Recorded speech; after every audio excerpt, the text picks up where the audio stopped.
I want to do a video today on limited government, why it's important, and how open borders and tax flight, among other things, can actually make it a reality. So one of the things that I realized, both as well, in fact, when I was on the presidential campaigns in 2016, and then as a magazine editor in the conservative space, and then also more recently, just when I've talked to friends really across the aisle, whenever the topic comes up of the size and scope of government, I found that there's sort of a collective lack of interest in the issue, that it just doesn't really animate people. And I find that quite interesting because I would argue that in many ways that's an anomaly from what we've seen in most of US history, where many of the most divisive debates in our country really have come down to the scope of government and our relationship with it. Obviously, the country was founded, I would argue, precisely on this issue about our relationship with government, and this was, in essence, what was at stake in the Civil War. This was obviously the debates about FDR and the expansion of government. It's also a major part of the debates over foreign policy that we've historically had about concerns about the size of the military. And also even when you look at the debates over civil rights and so forth, although obviously prejudice and so forth was a big part of this debate, there were legitimate debates about exactly how much government ought to be regulating private activity, regardless of how much we value the goal of anti-discrimination. And so it's quite odd that after the modern conservative movement in particular really came of age in the Reagan era on a campaign against government, that now on the side, this question of the size of government, there appears to be not only no fundamental difference between our main competing factions in American politics, but that the issue in many ways is not even on the table. Now, I found when I was writing articles for magazines and so forth, I would find that even when I would write articles about issues that were really pressing and that drew attention, like on education or whatever, even when the topic itself was interesting, whenever I veered into this issue of the size of government, that people would think it's irrelevant or whatnot. So what I want to do in this video is, first of all, begin by talking about why the size of government generally is important, and make an argument for why we want to make a case for shrinking government and for limited government. So I think number one, I would argue, is a principled reason, which is due to the nature of government and government power. I think one of the things that is easy to forget is the fact that what makes the government unique as a force in our society is that it's effectively the only major institution or major entity in our society that we basically permit to have a monopoly on the use of force. And so when you think about what policy really is, and when it involves the government, what we're really talking about when you think about it is who in our society should we be using force against. Now, obviously, that manifests itself most clearly when you're talking about the police power. But even when you think about every time you go and make a purchase at the store and they deduct a sales tax, think about what's really happening. What's happening is basically the government is taking a cut of this private transaction, whether or not you want them to. So that by itself does not make it wrong, but I think it is an argument for limiting how much we really deploy this sort of power. The second, I would argue, is that the more government expands, the more we're at risk for shrinking our liberty. And obviously, one can see this again most clearly in the realm of regulation, taxes, where the more government is involved, the less autonomy we have to shape our own lives. And I think this is of particular concern when you think about the fact that government, especially in a democracy, is designed to provide for collective benefits and to really look out for things that are presumably in the general interest. And I would argue that while majoritarianism is a fine value to have in a democratic society, it does come at the expense of the individual and groups that want to shape and craft their own interests that may be at odds with the majority. Now, obviously, checks and balances are part of the way to do that, but I would argue that the safest way to safeguard minority rights and the right of the individual is to keep government small in the first place. And then the final thing I would argue is that government tends to be inefficient. And I think we intuitively understand this every time that we show up to the DMV or we try to get anything done with the government. I mean, it's just a nightmare.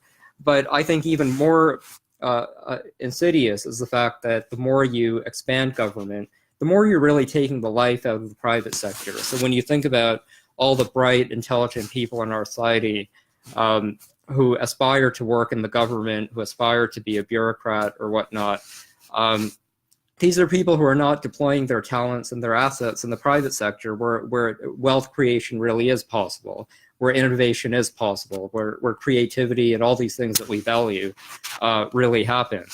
And again, the more that government grows, the more of a temptation you create for people to divert their energy and their interest to government and the things that surround it rather than things genuinely in the private sector.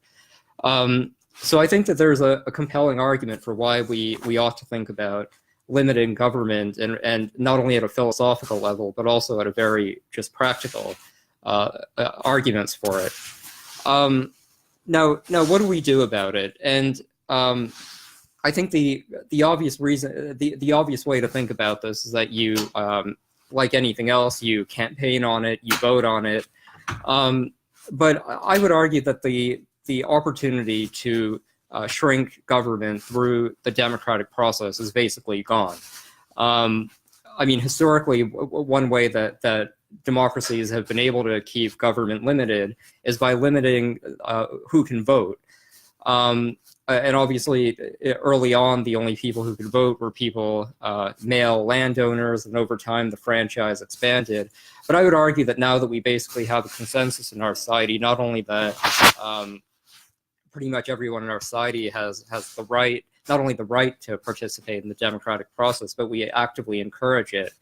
The fact of the matter is now that we have just a franchise where there's far too much temptation for using government to basically get things and take things, and that's especially true when we have a highly progressive tax rate. Now, I get into this more in an article I wrote in the National Interest, where I also talk about different trend lines in American society.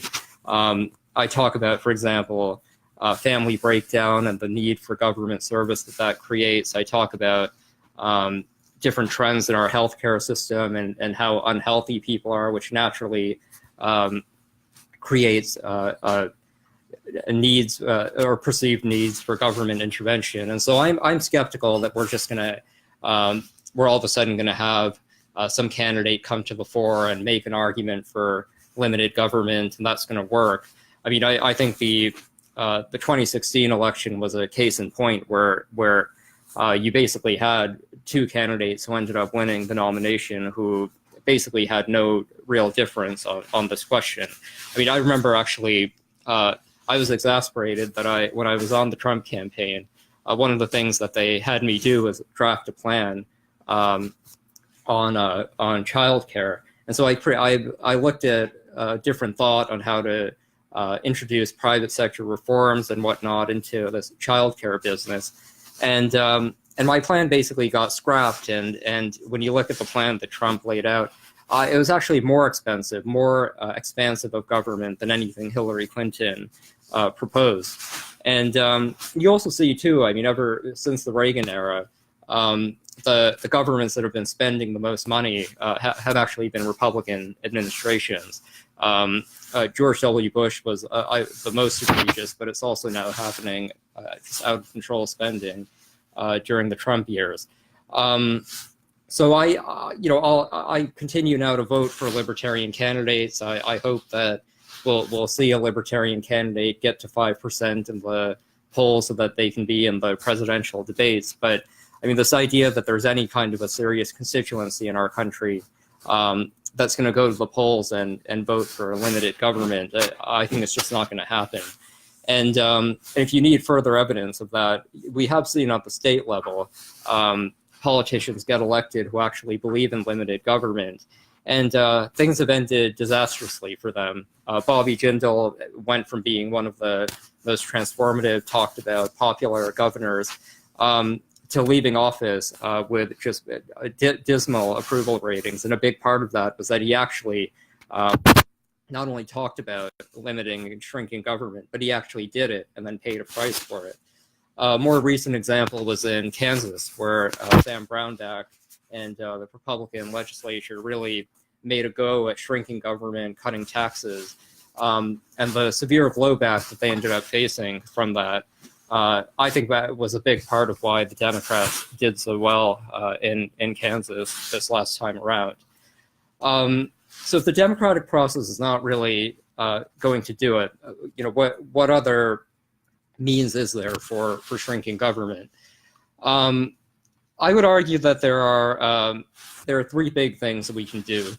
I think the first opportunity is in the tax realm, and if you look at this tax edifice that we've created, and you really look at the distribution of who's actually paying tax and in what percentage, I mean, this cliche about the rich paying their fair share, I mean, if you actually look at the distribution, you today have, I can look up the exact numbers, but the top 1% of taxpayers are paying something like, I think it's now more than 40% of federal tax revenues.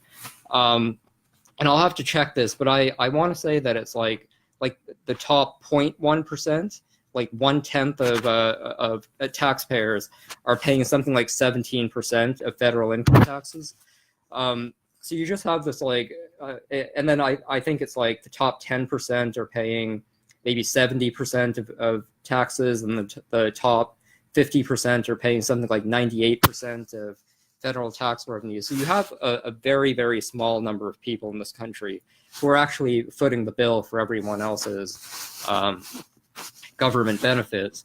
And I would argue that actually creates an enormous opportunity for making limited government a reality, because all it's really going to take now is for people at the very top to say that they've had enough and that they're not going to continue to pay more and more to the Treasury. And the good news here, and the reason why I've become so interested in tax havens and tax planning, is because unlike in the 50s or whatever, or 60s, where we had high income tax rates that people were ready to pay, if only because the rest of the world didn't have much to offer. Today it's quite astonishing how much tax competition there is in the world, and how many different options there are in the world to move yourself, move your assets, and lower your tax bill and get more out of it. And we're seeing rates of people renouncing their American citizenship for tax reasons. That number is growing more and more every year. And it's happening with high-profile people. Eduardo Saverin, for example, the founder of Facebook, renounced his American citizenship a couple of years ago. I think he now lives in Singapore, where he's enjoying more favorable capital gains rates. Obviously, American expats who live abroad and can stay out of the country for 330 days can deduct the first about 100,000 of their income. And so if you have more and more wealthy Americans recognize that that taxes are not just this thing that you have to do, but it's really a choice how much you want to pay, and that by taking advantage of global tax competition and tax arbitrage, you can really bring your tax rate down to very low levels. And once the wealthy say they've had enough, whatever aspirations people have in the rest of society to grow government becomes much more difficult, where, as Margaret Thatcher said, you've run out of other people's money. The second one is one that I don't hear a lot of discussion of, but I actually think that is by supporting and enabling free flows of people and labor. And the obvious way to do that is to have a very permissive immigration system where you have large volumes of people from all over the world coming in, and then with free trade regimes where you have free flows of capital, services, labor. Now, this may not be intuitive, and a lot of libertarians and conservatives I've noticed have become more concerned about immigration and free trade, because they argue that, well, if you have open borders, you're going to basically have a bunch of people coming into the country who become more dependent on government services. Now, they have a point. I mean, especially when you look at people at the lower wage level, especially coming from Latin America and South America, there are serious, credible arguments that by allowing these people to come into the country, you're basically creating an underclass in America that will be more dependent on government services. But the reason why I disagree with this argument not only is because of the I would argue that free trade and open immigration have their own policy merits. But I think even when you're looking at it in the context of shrinking government, I think one of the ways we're going to get to limited government is by eroding a lot of the social capital and the social trust in this country.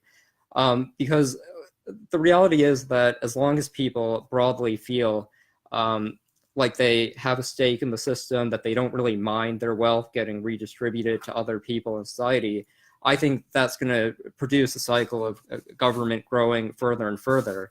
But if you create a more balkanized society where people, on the one hand, lose some of their fealty or ties to their own country, they adopt they adopt more transnational networks. They begin to think of themselves more as citizens of the world. Where on the one hand they have this more cosmopolitan attitude, and on the other hand they lose their tie and their ties and their connections to people in their own locality, and they begin to recognize that they actually don't have a whole lot with people nearby. I think that's going to do two things. The first thing is that it'll make them question at an ideological level whether or not they really are comfortable with the idea of government taking more of their money, their property, their freedom, and redistributing it basically to people who they either don't know or don't care about or don't like. But the other thing too is that if you look at the literature by people like Robert Putnam and others who look at social capital, one of the things they found is that as society becomes more and more diverse, social trust ends up going down. And I would argue that one of the consequences of that will be that people will be less likely to actually utilize government services and public services. My hope would be that manifests in particular in the education realm, where right now, even like so-called responsible parents, even in the upper class today, they largely move to a suburb and send their kids to public schools without even thinking of all the alternatives. But I think as you have more of a diverse society, parents will begin to, and more parents will realize that when you send your kid to a public school, you're not going to be sending them to sort of a safe, comfortable, homogenous society, or even in other realms where the government is involved. I think that erosion of localism and having more of a diverse society is going to make people resort more to private spheres. They'll begin to invest more in institutions and services outside of the government, and over time you'll have a more healthy, vibrant set of alternatives to the government. Then the final thing I would argue is that those of us who do care about limited government need to think about different contingencies, and I think the big one here, the big tragedy, but also opportunity on the horizon, is the fact that we have entitlements and government spending outpacing revenues coming in, that we have just growing deficits, growing bubbles in all levels of our society, things like student loans, entitlement spending, obviously, all these things that are just unfunded liabilities. If we don't have a political system that's actually going to pass entitlement reform or get these budgets under control, and I don't think we do, at some point or the other, I think that's going to produce or lay the groundwork for another financial collapse. I would argue on an even bigger scale than what we had in 2008, because unlike in 2008, where you had a large bailout and you also had the rest of the world basically continuing to invest in the US dollar and continuing to believe that America was a responsible underwriter of the global financial system. If we have another crash of that scale, and it could be precipitated by student loans or housing, I mean, it could be coming from any number of different bubbles in our society, you're going to see a real shakeup. And I think that's going to create an opportunity for savvy investors to hedge against that risk and then buy up assets really cheaply and benefit from a significant transfer of wealth that will result in the aftermath. And people who are generally oriented around thinking about these issues can emerge as the beneficiaries of this economic collapse or this economic transformation. They're going to be in a position to lay down this new order that comes after the financial collapse, which is going to give them a great deal of autonomy and influence, even if they don't have democratic majorities on their side. You can see that in the people who end up buying up major assets in the real estate sector, in the resource sector, in the financial sector, that there will be this new class of people who suddenly find themselves with new forms of wealth and influence. So those are some of the ideas that I have. I'll be curious to hear from you. One, if you're persuaded about limited government being a goal, and then if you are, whether or not you agree with the analysis of how to get there. Okay, talk to you soon.